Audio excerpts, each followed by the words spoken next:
Hello Werx fans, and welcome to the Mousetrap, your weekly dose of what is going on around the world of modeling and things that pertain to the craft of plastic model building. And this is the second week in April 2018. So some of the news going on around the world. Last week we talked about the Hobbyco breakup, with the courts taking basically the company apart and doling it out to different people. Mostly they're actually going to Horizon Hobby. There is speculation about the plastics. There is the word that I'm getting for Revell is there are a couple of companies that are interested in picking up Revell USA, which is good. Hopefully they will be able to produce a little bit more than Revell was, because they've got lots and lots of molds that are still around that all of us would like to see reshot or cleaned up. The Revell of Germany will probably be independent.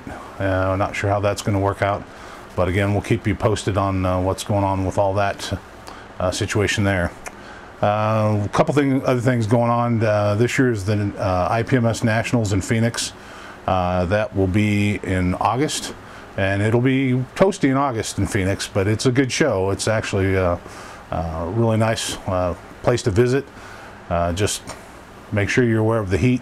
There are lots of things to do. They should be having a tour of the boneyard down in Tucson, and that is actually a very good thing to go to.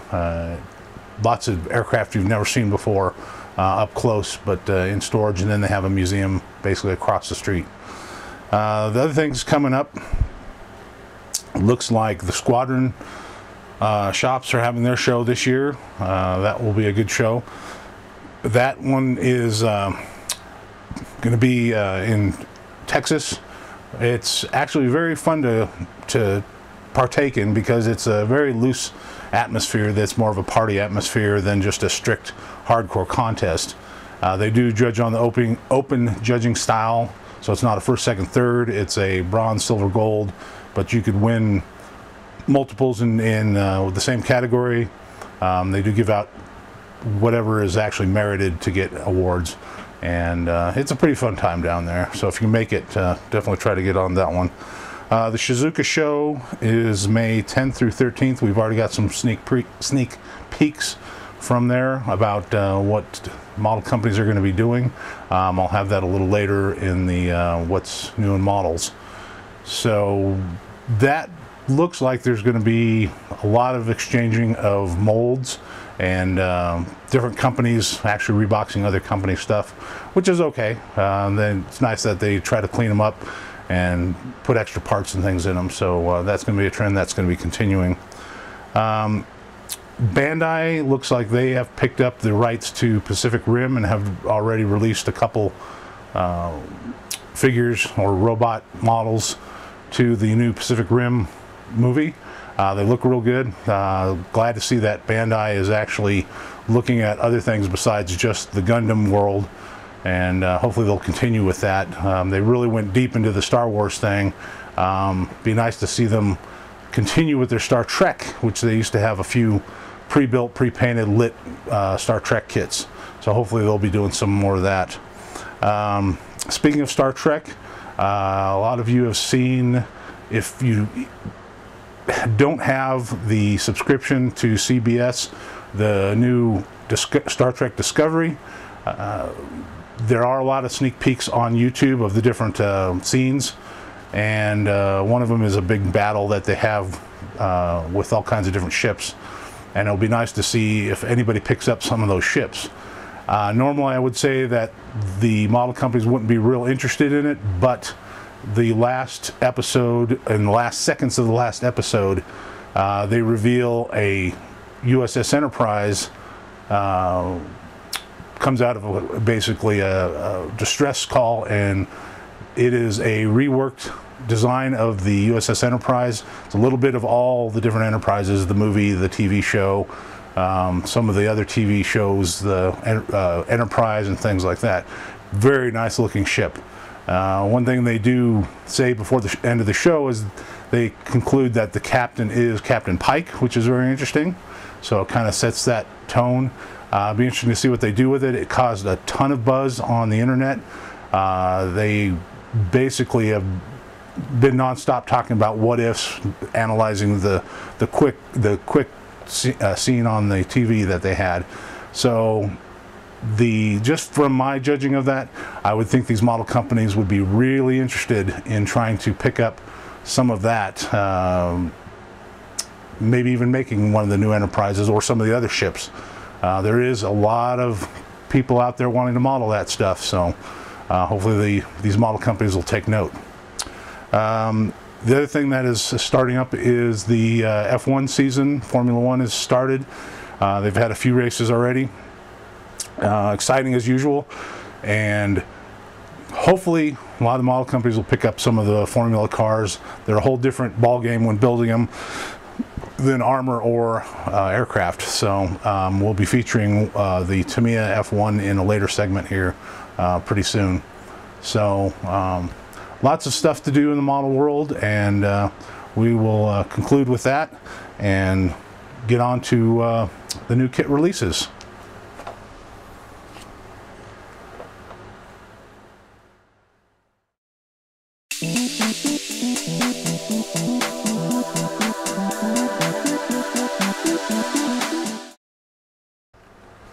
Welcome to the Mousetrap and new kit releases. Got a few more coming out this week, and a few things that are in the future for the second week in April. Looks like Hobby Boss is going to release a 1/35th scale fast attack vehicle. Some companies have tried this before, but have never really, none of the large mainstream companies have done this. A few resin companies have, so it'll be interesting to see their take on it.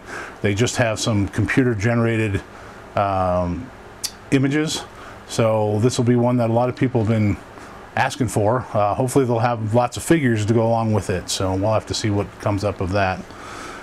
Next, Bandai, who has done a whole bunch of Star Wars kits, very nice, pre-painted snap-togethers. They have extended their Star Wars selection to some of the new movies off of the movie called Solo, which is of course supposed to be Han Solo in the early days. They have announced that they are going to do the early Millennium Falcon, which has a few differences on it. It's supposed to look like it was before the first movie came out back in the 70s. So again, a lot of expectation, or people trying to figure out what this ship is all about. There are a few things like the front end looks like it is a detachable piece between the two front forks, if you will, of the vehicle. So a little brighter paint job. Hopefully it will be a really nice kit as all the others. I'm sure it should be. So they'll be having that out here fairly soon. The next one is the Tamiya 1/35th scale Stuart. A lot of people are getting excited about this run of kits. Basically the Grant, the Lee, and now the Stuart, so the early tanks of World War II. It's a well, from what I've heard, a brand new tool 100%, and it's looking pretty good from what the test shots look like. So it should be basic Tamiya, where it's going to be easy to build, not a lot of parts, really easy to read instructions, things of that sort. So I like to see how people are building that up and what type of schemes that one comes in. The next one is AMT has reissued its Enterprise from the movie. They have not, unfortunately, cleaned up any of the mold. For some of you who may not know, the first issue of this kit, which was 22 inches long, was issued with no panels except for a grid pattern, so it had a smooth surface on it. During the second movie, The Wrath of Khan, they decided to change it. A lot of people were wanting them to put some type of pattern in there for what they call the Aztec pattern, which is the panels all over the ship, different colors. So unfortunately, instead of actually looking at what the real ship was like, they tried to put on a panel structure that had nothing to look like the Aztec pattern in the movies. Why they couldn't see that, I'm not sure. They just wanted to jazz it up and try to make it look more interesting. Unfortunately, where they made their mistake was when it was tooled that way, it had a very rough texture, almost like a wood texture. I don't know what happened when they redid the molds, but it does make for a very strange looking ship with that wood texture on it. I was hoping that this kit, seeing that it hadn't been out for a few years, they had cleaned that up and actually taken those out of the mold and put it back to what is termed in the Star Trek group as a smoothie without all that stuff. I think they would have sold a lot more if they did clean it up, because people could put their own Aztec markings, or they could have even marketed Aztec decals for it like they do for some of their other ships. And people want to convert this ship into other designs. That brick texture on it that they have now makes it pretty difficult to work with. But apparently they did not, they thought it would be too expensive. Unfortunately, it might have been too expensive, but my personal opinion, I think they should have done the work to try to get rid of that. It would have been better for them, but at least they re-released the kit and it's out there again. It's a nice size kit without being huge like a 350th scale kit, and lends itself to a lot of the conversions of different starships.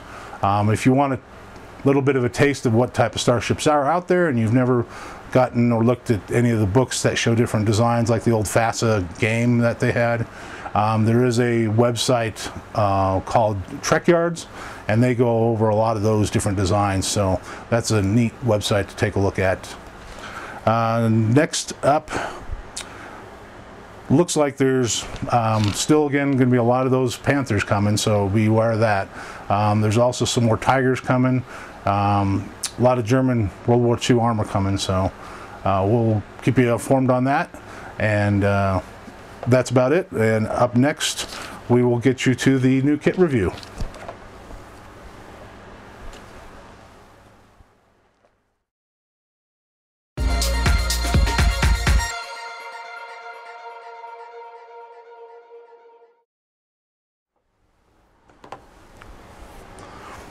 All right, time for the new kit review, and the second week of April.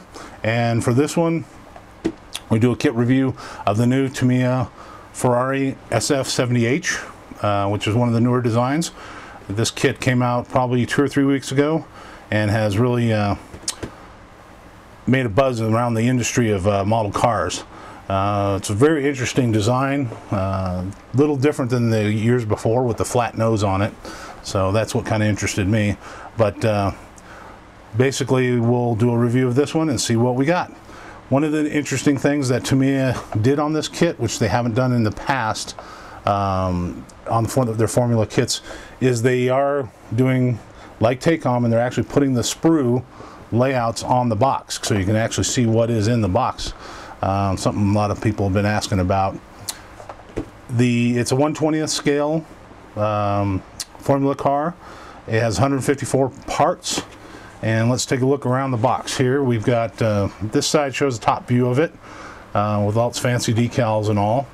Gives you color callouts, TS49 spray, TS26 spray, and TS20. Or sorry, the first one was 49. The last one is TS29 and X18. Has the Ferrari emblem, and looks like nothing on that side, nothing on the back. So let's pop open the box and see what we can see. Okay. All right. Looks like, first of all, they've got the rubber tires or vinyl tires.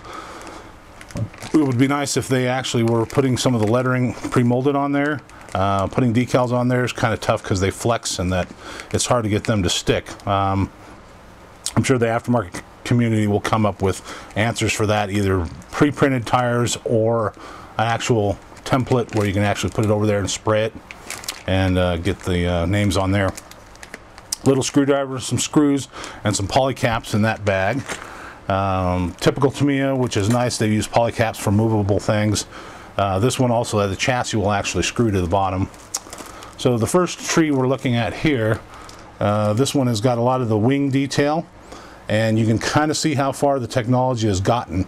Tamiya leads the way on a lot of this technology, but a lot of these slats are open, which is nice because the real car is quite complicated, and now they're able to actually do that. The slide molding and so forth on these, like this piece right here, It's got 4 louver or slats or whatever you want to call them, and they're all open and independent, and by doing the slide molding they can actually get it on both surfaces. So that'll be real nice. It will make the decaling a little more difficult, but I'd rather have the detail and then have to deal with the decals. So that's that part. Next up, we have the main body parts. Again, real fine detail that you would never see in kits up until this point. Most of these things would be broken off because of the way the models are handled. For you who have not been in the hobby very long, models used to have lots of problems with broken parts, missing parts, warped parts. You hardly ever see that anymore. Their quality control is much nicer, plus the materials they use, they can get those details and they're quite rigid. So flip it over to this side, nice smooth lines, and it looks like it's molded in that Ferrari red. There's a lot of companies that actually match that paint. That Tamiya spray paint they call for on the side actually should be pretty darn close to the decals that have that red. From what I've seen on some build-ups, it's almost spot on. But there are some other companies, Gravity Paints and Zero Colors makes some paint that will match this as well. The Tamiya or Testors paint, their gloss red in their Model Master works pretty good. I believe it's Guards Red, and just checking that, it looks like it's going to be pretty close to that. Okay, moving along, we've got the top deck, which is all molded in one piece, which is really nice, because if that was in separate pieces, that would be a nightmare to get square and straight. So that will actually frame up the whole model. Looks like some of the nose pieces here, they do have demarcation lines here of where the black is and the red, so they are thinking ahead. Instead of giving you a mask or having you mask it incorrectly, they give you just a slight etched line there to go by, so that's pretty nice. Looks like rear view mirrors, and again, slide molding allows the rear view mirrors to be hollow, things like that, and that's looking really, really good. Real complex parts. I don't think they could have done a model kit like this 20 years ago. They just didn't have the technology and to do all those angles. Next one here is in black plastic. It's the seat and wheels, and looks like the gearbox parts. Again, there's a few slide molding things going on. Nice that they didn't put any belts on the seat. A lot of people are going to want to put their own belts on, and they rather not have to scrape the old belts off, especially when it's in a cup shape like that. So that's looking pretty neat. A lot of these parts will probably be carbon fiber. Okay. Next one up, chassis pan. This is what makes it a lot easier to work with. These cars have a draft pan down here that covers up almost all the detail. Some people don't like that, some people do. It does make for a quicker model build to not have to build the whole engine. Louvers here, or air ducts, whatever you want to call them, are standing up. Again, slide molding technology there. And I mean, just the complex shapes of these is just amazing. I mean, if you wanted to actually get some little greebly pieces for doing sci-fi, buy this kit, because it's got all kinds of stuff that looks like it belongs on the Batmobile. Brakes here, disc brakes, and lots of little parts there. And that's actually it for the plastic parts, so it doesn't look like it's going to be too involved. Looks complicated, but I think it'll actually build up pretty good. So now we've got first bag here. We have some masks for doing the red and black paint jobs, and you just have to cut those out and put those on. I'm really glad Tamiya does this. I wish other companies would do it, because canopies and so forth really use that. They do make it a lot easier. We got some tissue covering the decals and separately bagged, which is nice, so you don't have the decals scraped up. Looks like very good register on the decals. A lot of quality control on the Tamiya ones. I don't think I've ever seen a out of register model kit in the last 5 years from them. Does have the red, the Ferrari red here, which should match all those colors I mentioned earlier. Real thin, looks like real thin decals, so this should be actually a really nice nice vehicle to decal. Some of the Tamiya decals on their aircraft were getting a little thick, so it looks like they've addressed that. Doesn't hurt them going on, but now they're going to be, when they go over all those louvers and so forth, it'll fit a little bit better. Okay, then we have a couple, we got 4 decal sets here. This is great, almost worth the price of the model. There's the tire decals. They're in a yellow paint. Let's see if we can get them open here. There we go. Okay, so it's got the Pirelli logos on there, and they look real good. I mean, I know there's an art. Some of these Formula model builders can get these to go on the tires, and they can clear coat them, and they know how to do it to keep them from chipping off. More power to them, because that is something that I'm going to have to learn. All right, little tiny metal decals. These are actually something new that Tamiya has been doing. Basically, they are a plated metal decal. So basically, like the names and the numbers and so forth, they're actually a chrome metallic, which is really neat. Again, another technology they're listening to people on. Glad they give you that. Then we got one other big decal sheet of all the carbon fiber pieces. They do give you some decals for the belts for people who just want to use the decals and don't want to get too fancy with it. Carbon fiber looks pretty good. I know a lot of companies are going to come out with more realistic carbon fiber, but this actually looks pretty good. The decal film looks like it's right up to the edge, so you're not going to have to do any trimming on that. You can just cut that out and use that. It looks like almost no decal film, so that'll work out pretty handy.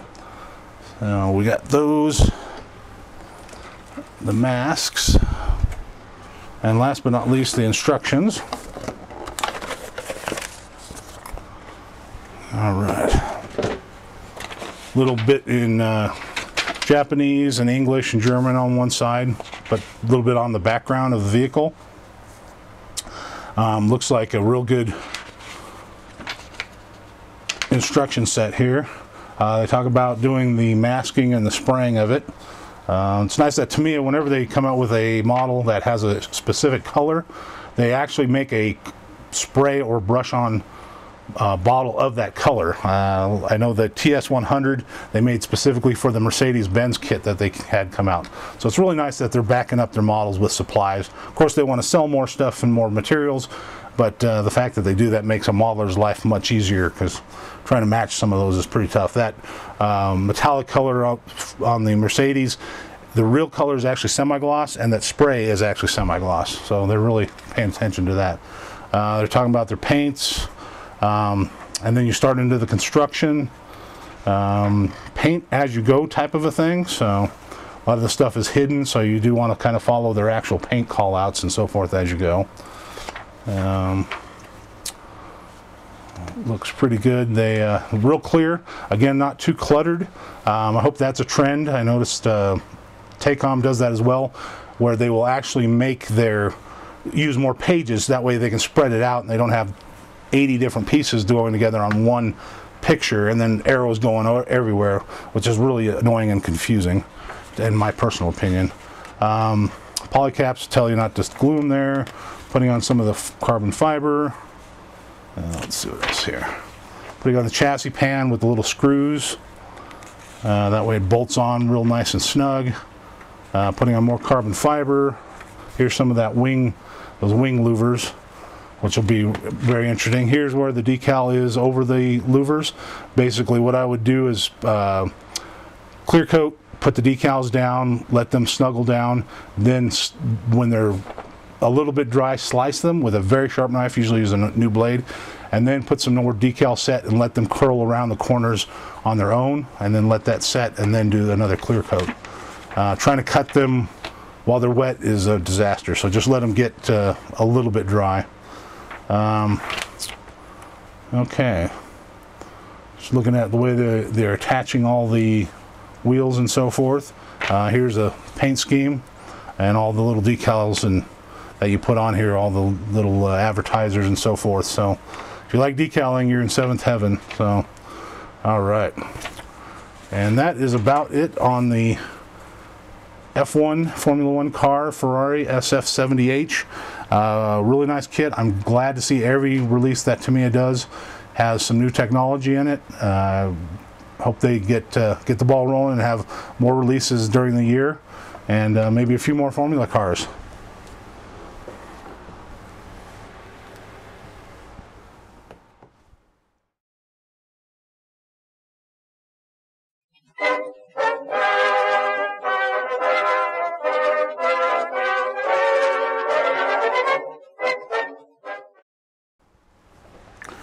Hello and welcome to the portion of our news program where we bring you a kit from the past, something that is quite a few years old, and kind of a kick to look at these, get a little chuckle out of how things were done back in the day.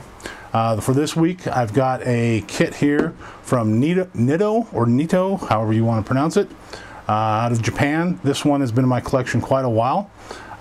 It is a 32nd scale advanced Japanese trainer, number 93. This one, there's been a lot of builds of this that have come out really nice, especially with this bright orange trainer camouflage. I picked this one up because for the time it was a very nice kit. This one is, not sure if it actually has a date on this one, but I know I've had it for probably 20 years, so it's got to be at least that old. Yeah, I'm not seeing a date on it, just a scale. They do give you another scheme that you can do, two different schemes there. So it's been reissued a few times here and there. A couple other companies, I believe, have popped this mold out, and because it is such a nice looking mold for its time. All right, let's take a look and see what's inside. All right, still in the bags. Pilot figures for the time, that was actually pretty advanced. They're not quite the quality of what they are today. Not sure if they're even into the correct scale, but they're workable. Looks like this sprue is actually a brown plastic. They have the cylinders separately, which for the time again was really wow. Of course, no slide molding of things of that sort. They do give you 2 instrument panels for the trainer and the trainee, even a little throttle quadrant, so that was actually quite advanced for the time. So that's very interesting how they were actually building this up, giving you some of the extra parts like the exhaust and so forth. What's interesting about this series of kits, there's some other ones that were about the same time period from Revell, and just to give you a little history on that, the old Revell ones were shifted from country to country. They used to have Revell Brazil, Revell Japan, Revell Europe, and Revell USA, and basically they would cycle the kits all the way around. One country would have it for 6 months to a year and produce some, and then they'd send it to the others. Well, unfortunately, there was a Raiden and a Tony and a George, and I think 2 versions of the George. Anyways, they were way ahead of their time because they had scribe panel lines and things like that, and they were done in the early 70s. Well, rumor has it, which I don't see why it's not the truth because we haven't seen them, they were being shipped out from Japan to one of the other countries, I think the USA possibly, and the container that the molds were in fell overboard, and it's at the bottom of the Pacific Ocean. So they have never reproduced those kits again, so that's why I'm sure that story has got at least some truth to it. Hasegawa's picked up the banner and redone those particular airplanes in 32nd scale, which is nice, but old ones still get a pretty good price for them. Looks like this one has got the decals. They've yellowed quite a bit, but still probably usable if I would ever even build this kit. And what's interesting is when they spell Nito on this and on some of the other parts, it's Ni space TO. So I'm not sure if that's a convergence of 2 different companies or what the deal is on that. It says Nit To and then Kagaku, K-A-G-A-K-U. So if you guys have any information on what that, if Nito was 2 companies, please let me know. Just put a comment down below. What's really nice is that they put the fabric texture on all this, which is really finely done. Very interesting. But all in that bright orange camel or bright orange paint job. Full tail, so real simple kit. But unfortunately, a lot of these kits, they actually took kind of a dive in quality in the late 70s and 80s around the world. So if they were still doing stuff like this, it would have been really nice. So that is sharp looking, but man, it's, for being that old, that's actually pretty good stuff. All right, let's see what else we got in here. Little rubber tires, that's kind of neat, and some plastic windscreens. Gives you the two for the pilot and trainee, and then some little tiny plastic, looks like navigation lights and so forth. That's really interesting for that time. So that is sharp.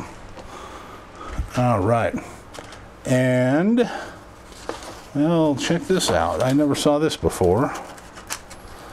They give you metal rods for the struts. Wow, I've looked at this kit and I never saw these in there before.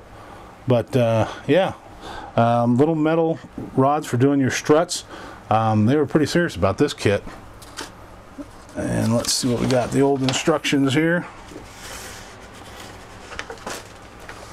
Okay, see if I can find a date on this one. No, still no date on that. Just as identical scale. Nitto Kagaku Limited. A little bit of history in there, of course, in Japanese. And this was obviously one kit that was supposed to be not be exported. Little design, the drawings of the parts. Looks like they actually used color in here where they are supposed to actually put the glue. That's kind of interesting. They actually did a two-color gray and blue. Well, that's kind of sharp. That might be kind of interesting for model companies to do these days. So lesson to go the other way. Show them what an old model like this could actually show some of these new companies. So they show it drawn around here, right here and here. I mean, that's really interesting. Gives you some reference on the real aircraft, and then a little picture, a photograph actually, of what that assembly should look like. Again, they've been very, very thorough with this. Again, another picture of the real thing, and then a photograph of the model and the assembly that you should be getting out of it. Little arrow showing where everything's going to go. Again, all in Japanese. Movable rudder. That was kind of ahead of its time there. Again, another picture and another picture of the subassembly. That's something that I think model companies would be, I'd like to see it done. That was actually a very neat thing, where they show you the angle and they show you actually what it should look like. So with a computer generated, they could do that as well. And there's the pilot. And basically, looks like you've got a sitting pilot and a standing ground crew. Showing out, they actually have polycaps or there for, you know, something that looks simpler or looks similar to a polycap for the wheels, so they can actually rotate. Then they kind of explain it there. They've been very thorough. They show some of the Japanese pilots. Again, a real picture, and then what the assembly looks like. This one is finishing it up. Basically putting the pictures here again of the assembly. A lot of little parts there. And more places where you're supposed to put everything, where they put the glue and so forth. Here they're actually putting in the rods, and they're telling you actually the length of the rods and how to set them up. They're actually telling you to use a hot pin to actually make the holes. I don't know, maybe if back then they didn't have any pin vices available or they weren't readily available, but they are showing a hot pin there. That's kind of interesting. That's very interesting. And then the back shows the decal procedure. They give you 1, 2, 3 different aircraft markings, and again they do the color. They figure they might as well do the blue since they're paying for the blue. This kit is quite surprising for being so old. If they were to re-release this with a little bit of cleanup here and there, it would actually be a good release. There's no real panel lines to worry about. because it was mostly all fabric, so they don't have to worry about retooling that. So yeah, I'd like to see this one re-released. Very interesting kit. So anyways, that's it for the kit rewind, and hope you found that kind of interesting.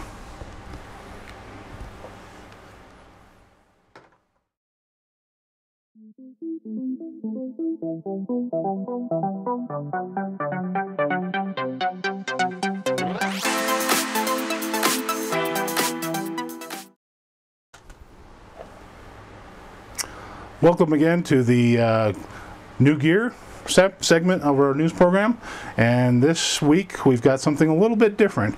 A lot of you people are using the internet for tools, as in trying to look at different schemes and finding out details of different models, and it's working great for reference.